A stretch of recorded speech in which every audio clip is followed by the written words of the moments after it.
Hi friends, എല്ലാവരും സ്വയം സന്തോഷിച്ച് അതേ കാരണമൊക്കെ സബ്സ്ക്രൈബ് ചെയ്യുക. അപ്പോൾ നമ്മൾ ഇന്ന് ഉണ്ടാക്കാൻ പോകുന്നത് ചിക്കൻ വെച്ചുള്ള റെസിപ്പിയാണ്. ചിക്കൻ ചുക്ക എന്ന് അറിയപ്പെടും. അപ്പോൾ നമ്മൾ മെയിനായിട്ടാണ് ഉദ്ദേശിക്കുന്നത് സവോള നമ്മൾ റോസ്റ്റ് ചെയ്ത് വെച്ചിട്ടുണ്ട്. അതാണ് അതിൻ്റെ മെയിൻ ഇൻഗ്രീഡിയൻറ്റ്.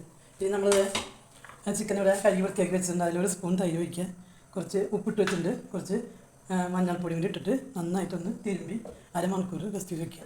ഒരു പാൻ എടുത്തിട്ടുണ്ടായിരിക്കും നമ്മൾ 2-3 സ്പൂൺ വെളിച്ചെണ്ണ നമ്മൾ ഉണ്ടാക്കുന്നത്. അപ്പോൾ നമ്മൾ സവോളയും പച്ചമുളക്, ഇഞ്ചി, വെളുത്തുള്ളിയൊക്കെ ഇഞ്ചി, മല്ലിപ്പൊടി 1 സ്പൂൺ, മുളക് പൊടി കാശ്മീരി മുളക് പൊടി 1.5 സ്പൂൺ, മീറ്റ് മസാല ഇട്ട് കൊടുത്തിട്ടുണ്ട്.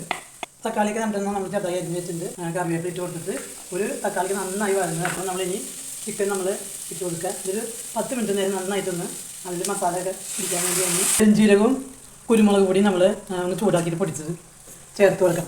അതുപോലെ നമ്മൾ റോസ്റ്റ് ചെയ്ത് വെച്ചിട്ടുണ്ട് വെളിച്ചെണ്ണയിൽ. അത് നമ്മൾ നന്നായിട്ട് അവസാനം നമ്മൾ കുറച്ച് വെളിച്ചെണ്ണ നമ്മൾ മുകളിൽ വെച്ച് കൊടുക്കുക. നമ്മൾ ഇട്ട് കൊടുക്കാം. കറിവേപ്പില ഇട്ട് കൊടുക്കുക. ട്രൈ ചെയ്തു എല്ലാവർക്കും ഇഷ്ടപ്പെടും.